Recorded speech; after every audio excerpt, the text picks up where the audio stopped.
اعوذ باللہ من الشیطان الرجیم پناہ مانگتا ہوں میں اللہ کی شیطان مردود سے۔ بسم اللہ الرحمن الرحیم شروع اللہ کے نام سے جو بڑا مہربان نہایت رحم والا ہے۔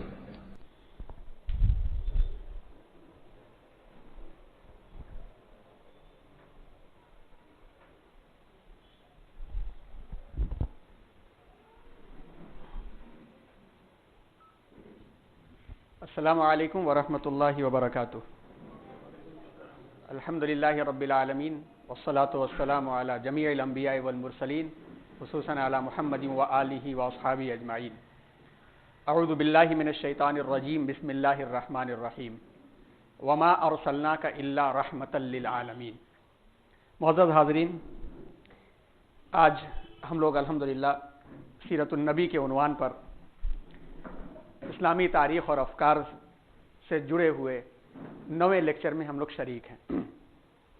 اس سے قبل جو ہم لوگوں کا سلسلہ اور سفر رہا، حضرت آدم علیہ الصلاۃ والسلام سے لے کر کے پھر حضرت ابراہیم علیہ الصلاۃ والسلام تک، پھر حضرت ابراہیم علیہ الصلاۃ والسلام کے 2 بیٹے حضرت اسحاق علیہ السلام، حضرت اسماعیل علیہ السلام۔ تو پہلے ہم لوگوں نے حضرت اسحاق علیہ السلام کی اولادوں میں جو نبی آئے ان کے سلسلوں پہ ہم لوگوں نے غور کیا۔ پھر حضرت اسماعیل علیہ الصلاۃ والسلام کے اولادوں میں صرف اللہ رب العزت نے سید الرسول جناب محمد الرسول اللہ صلی اللہ علیہ وسلم کو مبعوث فرمایا، اور اس کا پھر ہم لوگوں نے جائزہ شروع کیا۔ پچھلا جو ہم لوگوں نے موضوع دیکھا اس میں ولادت باسعادت سے لے کر کے 40 سال کی عمر تک جو حالات پیش ہوئے اس کا بہت سرسری جائزہ لیا گیا، کیونکہ سیرت النبی کا ایک ایک عنوان ایسا ہے جس عنوان کے لیے ایک ایک وقت چاہیے۔ اس لیے ہم نے یہ سوچا، ارادہ کیا ہے کہ انشاءاللہ یہ سلسلہ ختم ہو، یہ سلسلہ انشاءاللہ اپریل میں ختم ہوگا، اور جب پھر عید کے بعد یہ سلسلہ شروع ہوگا تو ہم چاہیں گے کہ قبل اس کے کہ خلفائے راشدین کے عنوان پر ہم جائیں، سیرت النبی کے عنوان پر 2-4 لیکچر ہونے چاہیے، کیونکہ تشنگی ہر جگہ محسوس ہو رہی ہے۔ تو اس کو بھی بہت سرسری طور پر دیکھا گیا، اور آج بھی ایک بہت بڑے عنوان کو بہت مختصر وقت میں ختم کرنا ہے۔ وہ عنوان ہے کہ آغاز نبوت، مکی دور اور دعوت و تبلیغ۔ پچھلے ہفتے اس کا اعلان بھی ہم نے کیا تھا کہ مکی دور جو 13 سال کے اوپر مشتمل ہے، اس مکی دور کی تاریخ سے کیا سبق ملتا ہے ہمیں، اس لیے کہ عنوان بھی یہی ہے کہ تھاٹس ہمارے سامنے آنے چاہیے۔ اب 13 سال کا جو مکی دور تھا، مکہ معظمہ میں مسلمان اقلیت میں تھے، مائنورٹی میں تھے۔ تو بطور مائنورٹی کے، بطور اقلیت کے مسلمانوں کا جو کردار سامنے آیا 13 سال تک، وہ تاریخ کی جھلک میں بھی ہمارے سامنے آئے گا، اور آخر میں ایک سلائیڈ سامنے رکھ کر کے اس کے بارے میں تھوڑا مذاکرہ کر دیں گے۔ مولانا حسیب صاحب ذرا اشارہ کر دیجیے گا جب 7:45 ہوتا، تاکہ 15 منٹ ہمارے پاس اس کے لیے وقفہ رہے۔ پچھلا جہاں سے ہم لوگوں نے عنوان ختم کیا تھا، وہ ختم کیا تھا کہ جب اللہ کے رسول صلی اللہ علیہ وسلم کی عمر مبارک 35 سال سے آگے بڑھی، جب آپ 25 اور 35 سال کے ایج میں ایکٹیو طور پر سوسائٹی کا حصہ بن گئے۔ اس کے پہلے حضرت ابو طالب کے ماتحت تھے، پھر وہ آزادانہ جب تجارت کے قافلوں کے ساتھ الگ الگ جگہوں پہ نکلے، اور ہم نے تاریخی طور پر یہ باتیں بھی بتانے کی کوشش کیا تھا کہ آپ 1-2 انٹرنیشنل تجارتی میلے میں بھی شریک ہوئے، اہل ہند سے ملاقات ہوئی، چائنا کے لوگوں سے ملاقات ہوئی۔ تو جب آپ کا لوگوں سے ٹرانزیکشن بڑھا اور حالات کا آپ نے مطالعہ کیا، اور حرم شریف کے آس پاس کے حالات کو دیکھ کر کے دل میں ایک کیفیت طاری ہونے لگی، وہ اللہ تبارک و تعالیٰ کے انتظام فرما رہے تھے، کیونکہ آپ فطری طور پر سلیم الطبع طور پر ہر چیز سے دور تھے، ہر فحاشی، گندگی، بت پرستی، ہر تمام چیزوں سے دور تھے۔ تو 35 اور 40 سال کے درمیان کا زمانہ آپ کا اس سوچ میں گزرا، اور زیادہ تر وقت آپ نے غار حرا میں استعمال کیا۔ وہ تفصیلات بھی آئی تھی کہ غار حرا جاتے وقت میں اکثر پتھروں سے السلام علیکہ کی آوازیں سنائی دیتی، خوش آمدید کی آوازیں درختوں سے بھی سنائی دیتی جن کو آپ پہچانتے بھی تھے۔ یہ سب چیزیں اشارہ کر رہی تھی کہ اب وہ وقت آ چکا کہ اب نبوت کا بارے گراں آپ کے سپرد کیا جائے۔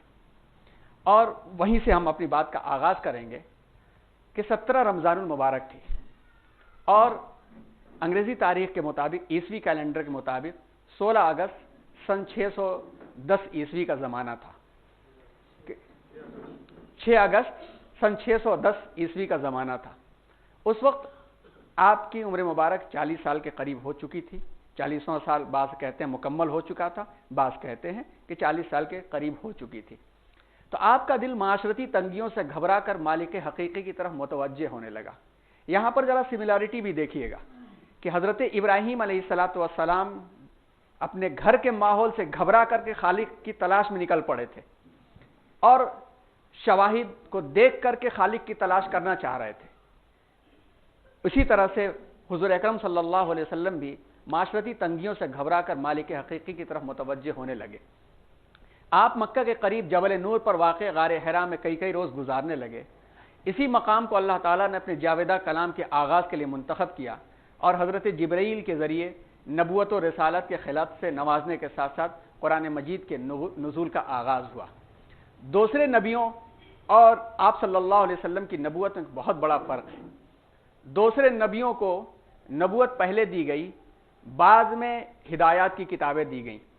حضرت موسیٰ علیہ السلام نبی بنا دیا گیا کوہ طور پر، فرعون سے جا کر کے انہوں نے فرعون کو دعوت دیا، فرعون سے جنگ کے آثار ہوئے، فرعون غرق ہوا اور بہت بعد میں جا کے کوہ طور سے آپ علیہ السلام کو توریت ملی، حضرت عیسیٰ علیہ السلام کو اسی طرح سے، حضرت یوسف علیہ السلام کے صحیفے۔ تو تمام نبیوں کو نبوت کے بعد کام کرا کر کے بعد میں گائیڈ بک دی گئی، لیکن اللہ کے رسول صلی اللہ علیہ وسلم محمد رسول اللہ صلی اللہ علیہ وسلم کو نبوت کا آغاز ہی ہوا اسی گائیڈ بک سے۔ یہاں پر ایک مفکر لکھتے ہیں کہ اللہ تعالیٰ نے اس انسانیت کو جو پیدا فرمایا اس کا بھی ایک پیک پوائنٹ، عروج جہاں سے شروع ہونا تھا انسانیت کا، اس کو رکھا، اور وہ پیک پوائنٹ جہاں سے عروج ہونا تھا سویلائزیشن کا، کلچر کا، اور جو سروائیولز ہیں وہ آسان ہونے تھے، طرح طرح کے ذرائع ایجاد ہونے تھے، وہ پوائنٹ ہے رسول اللہ صلی اللہ علیہ وسلم کی نبوت۔ کیونکہ حضرت ابراہیم علیہ السلام کا زمانہ آپ سے پہلے اور اس کے بعد کے زمانے پر دیکھیں، جیسے کہ آثار نظر آ رہے ہیں۔ قیامت کا یقینی وقت تو اللہ تعالیٰ کو ہی معلوم ہے، مگر آثار اس کے جیسے بیان کیے گئے ہیں، جیسے آثار نظر آ رہے ہیں، تو دنیا بہت زیادہ جائے گی، تو 700 سال یا 800 سال سے زیادہ نہیں جا سکے گی۔ تو ابراہیم علیہ السلام کا دور اور پھر قیامت کا دور، اس کو دیکھا جائے تو اس کے درمیان میں اللہ کے رسول صلی اللہ علیہ وسلم کا زمانہ ترقیات کے عروج کے آغاز کا ہے۔ اسی واسطے وہیں سے ایک ایسی گائیڈ بک ہونی چاہیے تھی جو شروع سے ہی یہ ہدایتیں اور رہنمائیاں دیتی رہے۔ اسی لیے جب غار حرا کے اندر سب سے پہلے اللہ کے رسول صلی اللہ علیہ وسلم کے پاس جب فرشتہ آئے حضرت جبرائیل علیہ السلام، آنے کے بعد ایک تختی میں لکھی ہوئی کوئی چیز لے کر کے آئے اور کہا اقرا، پڑھو۔ آپ صلی اللہ علیہ وسلم نے فرمایا میں لکھ پڑھ نہیں سکتا۔ حضرت جبرائیل علیہ السلام نے اپنے بازوؤں سے دبایا۔ سیرت کی کتابوں میں آتا ہے کہ آپ کا فرمان ہے کہ اس قدر سختی ہوئی کہ لگتا تھا کہ جان نکل جائے گی۔ پھر انہوں نے چھوڑا، تھوڑی مہلت ہوئی، پھر اس کے بعد کہا پڑھو، پھر کہا بھائی میں پڑھا لکھا نہیں ہوں، پھر دبایا، پھر جان انتہا کو پہنچنے لگی، پھر چھوڑا، اس کے بعد کہا اقرا بسم ربک الذی خلق خلق الانسان من علق اقرا وربک الاکرم الذی علم بالقلم علم الانسان ما لم یعلم۔ پڑھو اپنے رب کے نام سے جس نے پیدا کیا، انسان کو خون کے لوتھڑے سے بنایا۔ پڑھو، تمہارا رب بہت خیال رکھنے والا ہے، کریم ہے، مکرم ہے۔ الذی علم بالقلم، رب کی کریمی کا مظہر سب سے بڑا الذی علم بالقلم، جس نے قلم کے ذریعے سے علم دیا۔ علم الانسان ما لم یعلم، انسان کو وہ باتیں بتائیں جس کو نہیں جانتا تھا۔ یہ وہی 5 آیتیں ہیں جو سب سے پہلے نازل ہوئیں اور یہیں سے آپ صلی اللہ علیہ وسلم کی بعثت ہوتی ہے، نبوت کا آغاز ہوتا ہے۔ یہ وہ آیتیں ہیں کہ اس کے اوپر جس ناحیت سے غور کیا جائے اس ناحیت سے علم کے دروازے کھلتے چلے جاتے ہیں۔ اب یہ وقت نہیں کہ اس عنوان کے اوپر تفصیل میں جایا جائے، جب علم کا عنوان کہیں ہوگا اور آپ ہر دم سنتے ہوں گے تو آپ اس کی گہرائی میں جاتے ہوں گے۔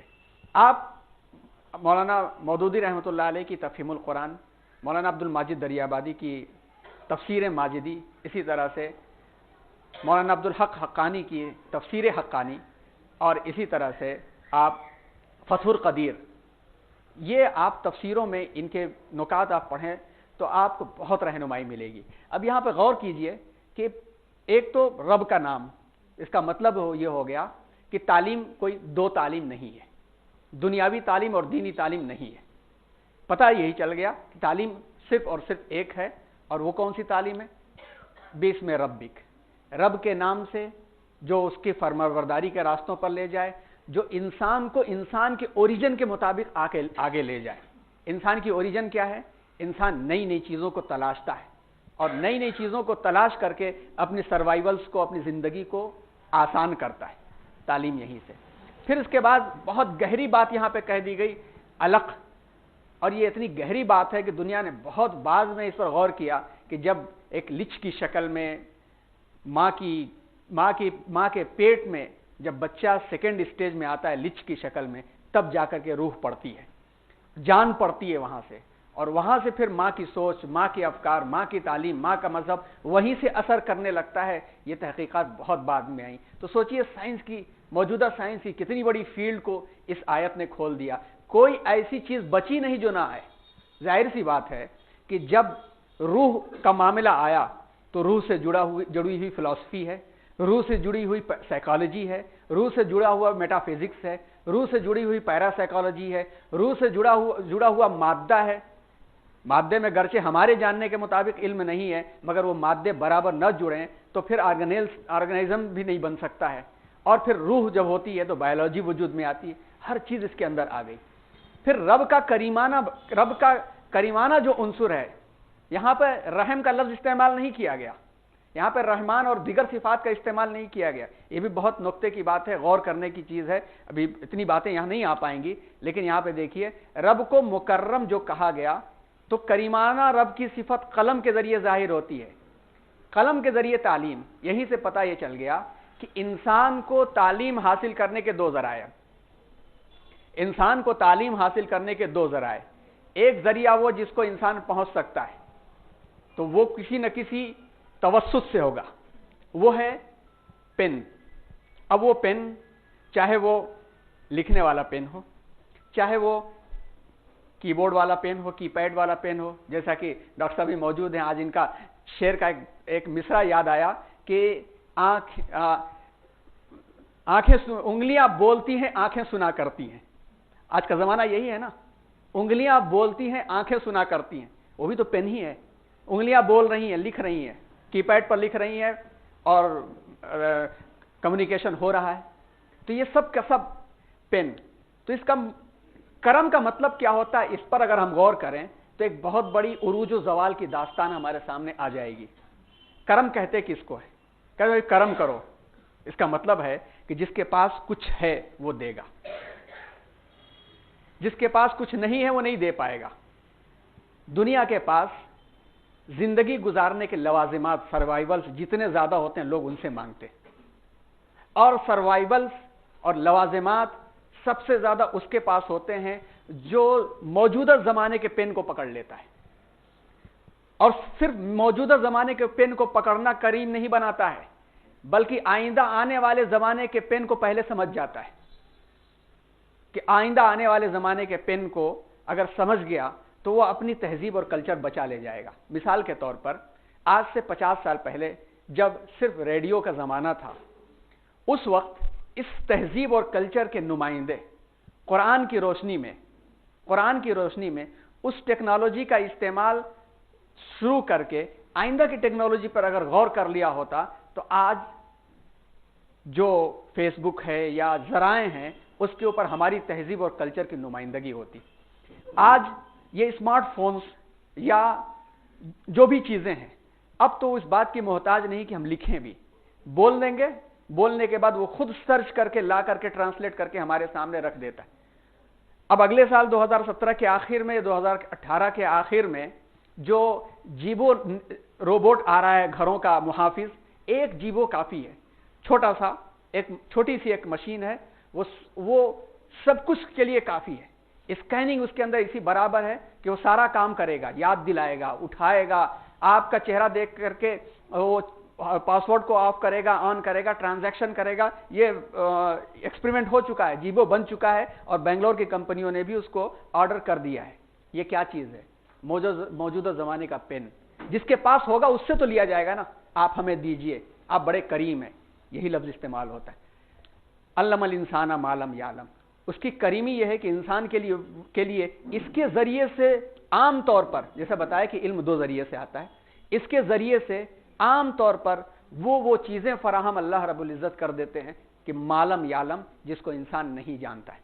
एक इल्म ये, दूसरा ये इल्म खालिक के मुताबिक जाए, वो इल्म कुरान के जरिए अल्लाह ने दे दिया, यानी वही का इल्म, जहां पर इंसान समझ नहीं सकता और जहां पर इंसान राह नहीं पा सकता, वो इल्म वही के जरिए दिया जाता है। तो दो इल्म, एक इल्म वही के जरिए दिया जाता है, दूसरा इल्म इस्तेदाद, पेन और जराए से दिया जाता है। और इसकी तालीम कहां से मिलती है? इकरा से, पहले ही वही से मिलती है। तो बात यही पूरी करके आगे चलते हैं, वरना इसकी तरफ हम चले जाएंगे। तो पहली वही जो नाजिल हुई कुरान मजीद की, ये शुरू की 5 आयतें थीं, और जब ये वही नाजिल हुई तो पहली मर्तबा इसी सूरत हाल थी, ऐसे आलम पहली मर्तबा देख था। और जिस कलाम के बारे में अल्लाह ने कहा कि बिस्मिल्लाहिर्रहमानिर्रहीम, लौ अंज़लना हाज़ल कुरआन अला जबलिन लरअयतहु खाशियन मुतसद्दियन मिन खशियतिल्लाह, खौफे खुदावंदी से लरस जाता, फट जाता। मगर इंसान ने उठाया है तो कैफियत क्या होनी चाहिए थी? कैफियत वही कांपने की होनी चाहिए थी। और आप डर गए। एक तो पहली मर्तबा इस सूरत हाल का सामना फरमाया था, फिर ये कलाम, इस कलाम से लरस गए और खौफ तारी हो गया। और खौफ तारी होते ही फौरन घर पे आए। और एक मुफक्किर लिखते हैं सीरत निगार की ठंडक का भी वक्त था वो, एक तो ठंडक का वक्त, दूसरे ये खौफ कपकपी तारी हो गई। और उस आलम में उन्होंने कहा जम्मिलूनी जम्मिलूनी जम्मिलूनी, मुझे कंबल उड़ाओ, मुझे लपेट दो चादरों में, मुझे कंबल उड़ा दो, और मुझे डर है, मुझे डर है। तो उस वक्त सबसे अहम चीज जो बहुत नुक्ते की हमें देखनी है कि वही नाजिल होने के बाद जब अल्लाह के रसूल सल्लल्लाहु अलैहि वसल्लम के वापस आए अपने घर पर, तो एक खातून की मुशावराना अजमत सामने आती है। एक खातून की मुशावराना अजमत सामने आती है। हुजूर को अल्लाह ने हजरत अबू बकर के पास नहीं भेजा, अबू तालिब के पास नहीं भेजा, जबकि वो बड़े थे, मौजूद थे, वो बड़े थे, उन चाहिए था कि उनकी पनाह में जाएं, लेकिन घर वापस आए और वहां पर एक खातून की मुशावराना अजमत यूं सामने आई कि माँ खदीजा रजी अल्लाह ताला अन्हा, जो अभी इस्लाम नहीं कबूल की थी क्योंकि दावत अभी शुरू नहीं हुई थी, उन्होंने एक बात कही जो हम सबके लिए बहुत बड़ा सबक है। और ये ऐसी यूनिवर्सल ट्रुथ है कि आज इसको जिन लोगों ने पकड़ा है, जिस नेहज पर पकड़ा है, सारी दुनिया उसको याद करती है।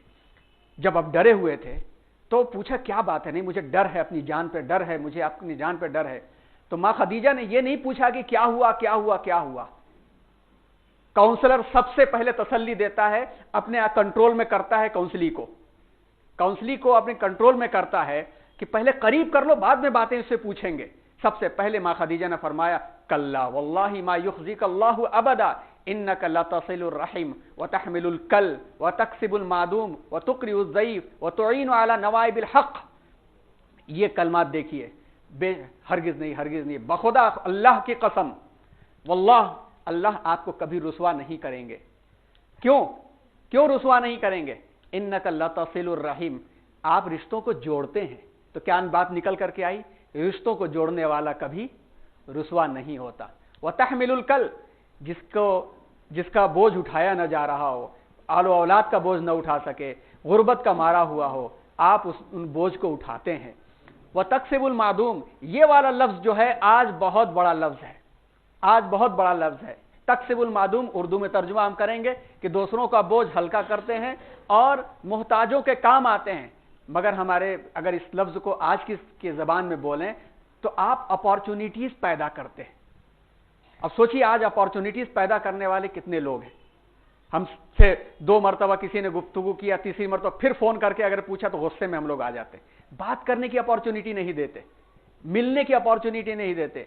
दुनिया आज मदर टेरेसा को क्यों याद करती है? उनको सेंट का दर्जा क्यों दे दिया गया? अल्लाह, अगर हम पहुंचे होते, दावत दी होती तो अल्लाह उनको कोई और मकाम देते, लेकिन दुनिया क्यों याद करती? इन्होंने सिर्फ अपॉर्चुनिटीज पैदा किया लोगों को कि किस तरह से लोगों के अंदर जा करके काम करते थे। इस खातून की तारीफात की जो डॉक्यूमेंट्रीज बनाई गई, उन डॉक्यूमेंट्रीज को देखिए और रसूलुल्लाह सल्लल्लाहु अलैहि वसल्लम की हयात तैयबा को देखिए। सिर्फ ये कि जुज़ामी और लेप्रेसी के लोगों के बीच में रह गई तो लोगों ने बहुत बड़ा मकाम बना दिया और भूल गए अल्लाह के रसूल सल्लल्लाहु अलैहि वसल्लम की उन सुन्नतों को कि इन ऐसे लोगों कि जो मुंह से चबा भी ना पाए तो अपने मुंह में लुकमा नरम करके निकाल के मुंह में डाला करते थे। ये सीरत हम भूल गए। ये अल्लाह के रसूल सल्लल्लाहु अलैहि वसल्लम की खासियत थी कि आप अपॉर्चुनिटीज पैदा करते। आज बच्चा हाई स्कूल से निकलता है तो सबसे पहले तलाशता है कि हमें काउंसलिंग के लिए कौन है जिससे हम जाके मिले, तो खुशदिली से एक तो पहले मिलेगा, हमारे लिए अपॉर्चुनिटी पैदा करेगा। आज कौन ऐसा है जो जॉब तो न दिला सके लेकिन हमारे लिए अपॉर्चुनिटीज पैदा करके मशवरे दे देगा। इसकी बड़ी अहमियत होती है और जो कौमें ऐसा करती हैं उन कौमों की हर जगह पे पकड़ है। जैन कौम को देखिए, उनका बच्चा 8वीं क्लास हाई स्कूल पास किया, आकर के किसी की दुकान में मुलाजिम बन जाता है। वो अपनी दुकान में रख करके उसको मांझते हैं, अपॉर्चुनिटी पैदा करते हैं कि दिमाग इसका किसकी तरफ जा रहा है। साइड में पढ़ता है, दुकान में खादिम की तरह खिदमत करता है और ग्रेजुएशन होते होते उसका एक्सपर्ट बन जाता है और उनका माल और दौलत एक ही जगह रहता है, किसी और कम्युनिटी में नहीं जाता। यहां तक कि चंद दुकानों पर आप तशरीफ ले जाएं कि भाई मुझे कार्ड से ट्रांजैक्शन करना है, तो जिसके पास नहीं होगा कह देगा भाई आप माजरत चाहते हैं, हम नहीं कर सकते, आपको कैश देना पड़ेगा। मगर आप इनकी दुकानों पे जाइए, और खुद ऐसा हुआ भी कुछ दिनों पहले हमारे साथ। बड़ा अमाउंट भी नहीं था कि कोई कहे कि ठीक है हम इंतजाम करते हैं, छोटा ही अमाउंट था। कहा ठीक है कोई बात नहीं है, मैं फलां को मैं फोन कर देता हूं, आप वहां दुकान पे जाके आप पेमेंट कर दीजिए, पैसा तो उसी के पास आएगा ना। ये अपॉर्चुनिटीज का काम अल्लाह के रसूल सल्लल्लाहु अलैहि वसल्लम की सिफत थी। वह तुकरिउ ज़ईफ, मेहमानों की ज़ियाफत और खातिर मदारिज करते हैं। मेहमान बन के खाइए, एहसान नहीं है, मेहमान को खिलाना मगर आसान नहीं है। मेहमान को खिलाना आसान नहीं है। हम लोग कह देते हैं रिश्तेदार आए, भाई बहन ये लोग आए बड़ी खुशी से, मगर अचानक उन हालात में जो हालात हमारे साजगार नहीं है उसमें अगर कोई मेहमान आ गया तो फिर दिल पर जो गुजर जाती है। इस आलम में अल्लाह के रसूल सल्लल्लाहु अलैहि वसल्लम मेहमान की ज़ियाफत करते थे। तो खैर इसमें से जो बातें निकल के आती हैं, इस लफ्ज पे आप हजरात भी जरा गौर कीजिएगा, तकसीबुल मादूम के लफ्ज पर। तो ये कहने के बाद आपको तसल्ली हुई, उसके बाद लेकर के गई आप वर्का इब्न नौफल के पास। वर्का इब्न नौफल जो तफसीलात आती हैं कि ये दीन हनीफ के मानने वाले थे और आखिरी अय्याम में ईसाइयत इन्होंने कबूल कर लिया था। यहां पर जब इस बात का मुताला कर रहे थे हम सीरत की कई किताबों में, और तो ये बात सामने आई कि लोग सीरत निगार इस बात को लिखते हैं कि वर्का इब्न नौफल ने सबसे पहले इस बात की खबर दी कि ये फरिश्ता था जो आपके पास आया था, आप नबी बना दिए गए, उसी तरह नबी बना दिए गए जिस तरह से ईसा और मूसा बनाए गए थे, और आपके साथ ये होगा ये होगा। ये खबरें वर्का इब्न नौफल ने दी। तो बात जहन में एक आती थी। तब तो फिर जो लोग एतराज करते हैं बुहैरा राहिब से कि बुहैरा राहिब ने 12 साल की उम्र में अपना इल्म इनमें ट्रांसफर कर दिया और उस इल्म को सही किया, नो को पलक दुरुस्त किए वर्का इब्न नौफल ने, दोनों ईसाई। तो फिर जिस अंदाज से सीरत निगार लिखते हैं दूसरों को मौका मिल जाएगा एतराज करने का, जबकि अल्लाह के रसूल सल्लल्लाहु अलैहि वसल्लम को क्या अल्लाह ऐसा ही छोड़ देता कि अपने नबी और आखिर ज़मा को किसी ईसाई के पास भेजता तसल्ली के वास्ते? इसका जवाब मिला सीरतुन नबी अल्लामा शिबली नोमानी रहमतुल्लाह अलैह की किताब में। बहुत तफसील है, आप उसको पढ़िए तो आपको पूरी तफसील और जवाब भी उसका मिलेगा। उन्होंने लिखा कि वर्का इब्न नौफल की जो गवाही थी ये मुहर थी। अब आखिर की मुहर उसको कहते हैं कि जब दूसरे गवाही दे दें कि हाँ आप नबी हैं तो उससे बढ़ के कोई और गवाही नहीं होती है। और अल्लाह के रसूल सल्लल्लाहु अलैहि वसल्लम तो बचपन से फरिश्तों को देखते आए थे। पहली मरतबा जब 2 साल के थे तो हलीमा सादिया के यहाँ सीना चाक किया गया था और सीना चाक करके दिल निकाल करके धोया गया था, आपने फरिश्तों को देखा था। फिर उसके बाद 35 से 40 साल की उम्र में जब गुजरते थे तो पत्थर पेड़ गवाही दिया करते थे तो फिर कैसी वहशत, तो फिर कैसी तसल्ली की जरूरत। और इसी तरह से 12 फरिश्तों से अलग अलग तरीके से मुलाकात हुई, यहां तक कि नबूवत के ऐलान से पहले भी एक मरतबा गुस्ल दिलाया गया।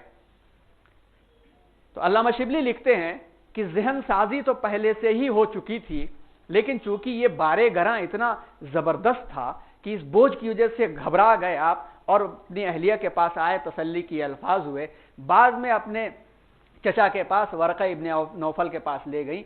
उन्होंने आसार देख करके खबर दे दिया कि हाँ, आपको जो चीज मिली है, आप नबी हैं। ये मुहर थी, उन्होंने कोई उसकी तस्दीक नहीं किया, एक मुहर लग गई, आपको इत्मीनान हो गया। और उसकी हिकमत यही थी कि गैर की जबान से अल्लाह तबारक व तआला ने कहलवा दिया। ये तफसीलात अल्लामा शिबली की हैं।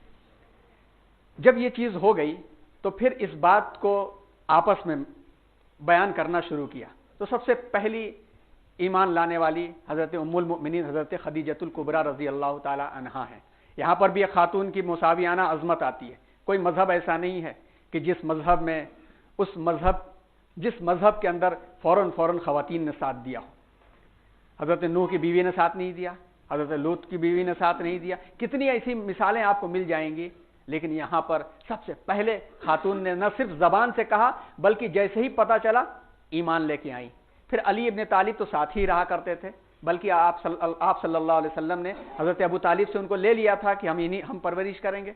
फिर ज़ैद इब्न हारिसा जो गुलाम नहीं थे, लफ्ज़ गुलाम इस्तेमाल किया जाता है, एक मुख्तसर सी तारीख है, वो भी बताते हुए आगे जाएं कि जब आप सल्लल्लाहु अलैहि वसल्लम आज़ादाना तिजारत करने लगे 25 और 35 साल के दरमियान में, तो वहां का रवाज था, अरब का क्या पूरी दुनिया का रवाज था। और यहां पर एक बात नुक्ते के तौर पर याद कर लें कि आइंदा अगर ना आए तो आप सवाल करके फिर से हमसे इसका तस्करा करवा लें कि इस्लाम के ऊपर एक एतराज भी यह है कि दास प्रथा को इस्लाम में चलन था। इस्लाम यानी गुलामी, इस्लाम ने दास प्रथा को खत्म किया है। असल में दास प्रथा को खत्म किया है। जब से इंसानियत बिगड़ी उस वक्त से इंसानों को गुलाम बनाने का रवाज था। हिंदुस्तान तो बहुत मशहूर है, किसकी कितनी गोपियाएं थी, किसकी क्या थी, ये तफसीलात सबको मालूम है। अरब में भी ये रवाज था और अभी इस्लामी तालीमात का आगाज नहीं हुआ था। इस दौर में एक बच्चा फरोख्त हो रहा था मक्के के बाजार में, जिसको मदीने की किसी तरफ से लोग पकड़ लाए थे, और बच्चे को देख करके हजरत खदीजा रजी अल्लाह ताला अन्हा ने खरीद करके हुजूर अकरम सल्लल्लाहु अलैहि वसल्लम के हवाले कर दिया। कुछ दिनों के बाद से बच्चे के माँ बाप को पता चला, वो लोग तलाशते हुए अपना बच्चा आए कि हम अपना बच्चा पैसा देके वापस कर लें, और बड़ी इल्तिजा और दरखास्त के साथ आए, जबकि आम रवाज यह था कि आमतौर पर लोग वापस नहीं किया करते थे। आप सल्लल्लाहु अलैहि वसल्लम ने बच्चे से कहा, आपको आज़ादी है, आप जिसके साथ चाहें जाना चाहें चले जाएं, मगर अखलाक़े करीमाना को छोड़ करके वो छोटे से बच्चे ने जाना मंजूर नहीं किया। वालिदैन को शुक्रिया अदा कर दिया और कहा मैं इन्हीं के साथ रहूंगा। और वो थे ज़ैद इब्न हारिसा, जिनको अपना बेटा हुजूर अकरम सल्लल्लाहु अलैहि वसल्लम ने बना लिया। बाद में कुरान में अल्लाह तबारक व तआला ने ऐलान किया, आप किसी मर्द नरीना के बाप नहीं है। वो एक तफसील आगे है, इंशाअल्लाह कहीं आएगी। फिर अबू बकर सिद्दीक जो शुरू से ही हुजूर के दोस्त से, साथी थे, बड़े माल और तिजारत वाले थे, दौलतमंद थे, मगर फौरन ईमान कबूल किया। तो शुरू में अव्वल वहला में इन हजरात ने ईमान कबूल किया। फिर उस्मान इब्न अफ़्फ़ान, ज़ुबैर इब्न अव्वाम, अब्दुर्रहमान इब्न औफ, साद इब्न वक्कास, तलहा इब्न उबैद, इन हजरात ने पहले वहले में बगैर कुछ सोचे समझे, गोया कि ये नूर के मुतलाशी थे। और यहां बहुत एक बड़े अहम नुक्ते की बात भी आप सामने रखें, कभी मौका मिले तो आप दोनों चीज का कंपैरेटिव स्टडी करें। एक तो जोसेफ हैरिंगम का नाम सुना होगा आप लोगों ने। जोसेफ हैरिंगम, जौहरी विंडो बहुत बड़ा टॉपिक पर्सनालिटी डेवलपमेंट, मैनेजमेंट और साइकोलॉजी में पढ़ाया जाता है, जिसको जोसेफ और हैरिंगम ने मिल करके, दो माहिरीन नफ्सियात ने मिल करके एक टेक्निक डेवलप किया कि इंसान की लीडरशिप क्वालिटी को पहचानने के लिए, इसके पीछे रह गया वो मार्कर, इसके पीछे रह गया मार्कर, अगर निकाल के दे सके तो, इसके पीछे रह गया, हाँ। इंसान की लीडरशिप क्वालिटी को पहचानने के लिए एक विंडो बनाया, इसी का नाम जौहरी विंडो रखे। जोसेफ हैरिंगम, जौहरी विंडो, ब्लैक वाला, लाल वाला खत्म हो गया, जौहरी विंडो नाम दे दिया। और उसमें उन्होंने 4 तरह की क्वालिटी बयान किया, 4 तरह की क्वालिटी बयान किया कि इंसान कि लीडरशिप क्वालिटी 4 तरह की होती है। एक अरेना वो लोग होते हैं जिनका जाहिर और बातिन बिल्कुल शफाफ होता है, वो लोग लीडर हैं। जिसकी पर्सनालिटी में अरेना जितना ज्यादा होगा उसके ऊपर उतना एतमाद किया जा सकता है। दूसरी क्वालिटी होती है अननोन, हर इंसान के अंदर होती है कि no unknown to self unknown to others, न हमारे बारे में हम जानते हैं, न हमारे बारे में दूसरे जानते हैं, वो तो एक सांड की मानिंद है, उसको किनारे ही कर दो और तो कंपनी बर्बाद हो जाएगी। तीसरा होता है ब्लाइंड स्पॉट। ब्लाइंड स्पॉट, हम अंधे हैं अपने बारे में, लोग जानते हैं। अब हम बात कर रहे हैं तो हमारे चेहरे का एक्सप्रेशन क्या है, आई डोंट नो, मुझे नहीं मालूम, सामने वाला कह सकता है। तो ब्लाइंड स्पॉट जिसकी शख्सियत में है उसकी ट्रेनिंग की जा सकती है, आईना दिखाया जा सकता है, आप कैसा बोल रहे हैं, आप कैसा कर रहे हैं, ट्रेन किया जा सकता है। तीसरे चौथे यहां पे होते हैं फैकेड, कि मुझे मालूम है दूसरों को मालूम नहीं, मैं छुपा के बैठा हूं अपनी शख्सियत, अपनी सलाहियत, अपनी बातें दूसरों को नहीं बोलता। ऐसा शख्स मुनाफिक, इसकी ट्रेनिंग नहीं की जा सकती है, बहुत मुश्किल है, की जा सकती है मगर बहुत मुश्किल है। जोसेफ हैरिंगम इस बात को कहता है। इसी बात को शाह वलीउल्लाह मुहद्दिस देहलवी रहमतुल्लाह अलैह अपनी किताब हुज्जतुल्लाहिल बालिगा, ये किताब की स्टडी आप कर सकते हैं। इस किताब का नाम है हुज्जतुल्लाहिल, हिंदुस्तान ने इस किताब को भुला दिया है, ये इंसाइक्लोपीडिया है तमाम उलूम का, हुज्जतुल्लाहिल बालिगा। उसमें बाबुल इर्तिफाक में हजरत शाह वलीउल्लाह मुहद्दिस देहलवी रहमतुल्लाह अलैह ने इससे बढ़कर के थियरी बयान किया है कि 4 तरह के इंसान होते हैं इस दुनिया के अंदर। एक होता है वाजिद कामिल। वाजिद कामिल का मतलब अंदर का भी पता है, बाहर का भी पता है, नूर उसके दिल के अंदर से निकल रहा है, उसको दूसरे से लेने की जरूरत नहीं, वो दूसरों को देता है। वाजिद कामिल कौन होते हैं? नबी होते हैं। दूसरे वो होते हैं जिनको अपने नूर के बारे में पता नहीं, ब्लाइंड स्पॉट, अपने नूर के बारे में पता नहीं। वाजिदुल्लज़ी ला तंबजिसु मिन्हु फलतातुहु का लफ्ज इस्तेमाल किया है उन्होंने, कि अपने बारे में उनको पता नहीं है, लेकिन जैसे ही आईना दिखाओ वो गर्द साफ हो जाती है, वो भी नूर वाले हो जाते हैं। तीसरे वो लोग होते हैं जो छुपाए हुए होते हैं, वाजिद नाकिस, मिल सकता है लेकिन बड़ी मेहनत पड़ेगी, इसमें बहुत मेहनत पड़ेगी, लेकिन आ गए तो वो भी नूर वाले हो जाएंगे, नहीं आए तो बड़े नुकसानदेह हो गए। आने में हजरत सुफियान को वक्त लगा, खालिद बिन इब्न वलीद को वक्त लगा। ऐसे लोग जो बाद में ईमान में दाखिल हुए, काम के साबित हुए। जो नहीं दाखिल हुए, अब्दुल्ला इब्न उबई, मुनाफिकीन, कितना नुकसान किया इन्होंने। और उसके बाद खबीस का लफ्ज इस्तेमाल किया, खबासत का लफ्ज इस्तेमाल किया, अननोन, अबू जहल, अबू लहब, उतबा, शैबा, ये वो लोग थे जिनको काट के फेंक देना ही भलाई थी। तो ये वो लोग थे जो वाजिदुल्लज़ी ला तंबजिसु मिन्हु फलतातुहु के जुमरे में आते हैं। हुजूर अकरम सल्लल्लाहु अलैहि वसल्लम वाजिद कामिल में आते हैं कि अल्लाह ने नूर दे दिया, उस नूर से सब कुछ मुनव्वर हुआ। और अब ये अव्वलीन मुसलमान वो थे जिनके ऊपर गर्द जमी हुई थी मगर दिल में तलाश थी उनके। फिर उसके बाद इसी जुमरे में हजरत उमर भी आ जाएंगे, हजरत हमजा भी आ जाएंगे, थोड़ा वक्त उनको लगा। तो अव्वलीन मुसलमान ये थे। फिर उसके बाद क्या हुआ, 3 साल का फतरा वही हो गया, यानी वही का गैप हो गया, वही का गैप हो गया, 3 साल तक वही नहीं आई। अब ये जमाना इतनी परेशानी का हुजूर सल्लल्लाहु अलैहि वसल्लम का था। सीरत निगार लिखते हैं कि इसकी हिकमत ये थी कि चूंकि एक आफाकी कलाम आ रहा था, उसके लिए पूरी तरह से जहन और दिमाग को तैयार होना था। अचानक ये कलाम ऊपर उतार दिया जाता, जैसा कि रिवायतों में आता है कि वही जो नाजिल होती थी वो 5 शक्लों में नाजिल होती थी। इसकी तफसीलात बुखारी का पहला ही चैप्टर आप पढ़ेंगे, सर्च कर लीजिए, नेट पर भी मिल जाएगा, पूरी तफसील आ जाएगी। उसमें से सबसे ज्यादा तकलीफ दे वही वो होती थी कि आप सल्लल्लाहु अलैहि वसल्लम पर बैठे बैठे अचानक ऊँख तारी हो जाती, आप सोते नहीं थे, ऊँख तारी हो जाती, और सीने में से जैसे हांडी उबलती है चावल की ना, चावल की हांडी, खवातीन इसको अच्छी तरह जानती हैं, चावल हांडी जैसे उबलती है, ऐसी आवाज आने लगती, कानों के करीब मक्खी के भिनभिनाने जैसी आवाज आने लगती, और जिस चीज पर आप होते वो चीज बोझ से दब जाती। ऊंट खड़ा होता तो बैठ जाता। हजरत अली फरमाते हैं एक मरतबा जानू पर सर रख के आप सो रहे थे, जिसे लग रहा था कि मेरा पैर फट जाएगा, वो बोझ बढ़ जाता था। और उसके बाद जब वो कैफियत खत्म होती, आप नींद से बेदार होते, तो फिर वो कोड जो है डीकोड होते और कुरान मजीद के अल्फाज निकलते। तो ये सबसे सख्त वही होती थी जो बराह रास्त उतरती थी। तो ऐसी सख्ती को बर्दाश्त करने के लिए गैप होना चाहिए था। اور اپنے آپ کو بھی سنبھالنے کے لیے گیپ ہونا چاہیے تھا، لیکن یہ بہت انتشار کا وقت تھا اور یہ 3 سال کا وقفہ تھا۔ نبوت کا بار گراں آسان نہیں تھا، اسی لیے وہیں پہ وقفہ رکھا گیا تاکہ آہستہ آہستہ طبیعت اس بار گراں کو اٹھانے کی متحمل ہو سکے کہ اس بوجھ کو وہ اٹھا سکے۔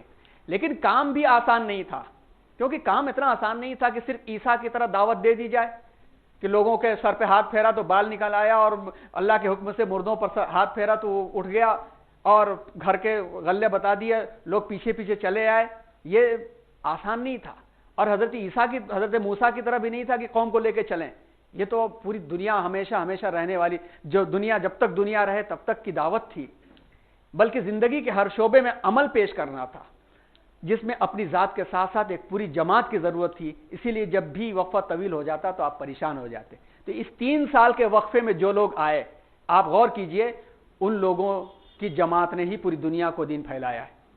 ان 3 سال کے وقفوں میں جو لوگ آئے، اور یہ بہت بڑا سبق ہے ہم اقلیتوں کے لیے بھی اور ساری دنیا کے لیے۔ آخر میں اس کا تھوڑا تذکرہ آئے گا۔ ایک بار ایسا ہوا کہ ابو لہب کی بیوی نے اسی وقفے میں طعنہ دیا کہ جا، تیرا شیطان تجھے چھوڑ چکا ہے۔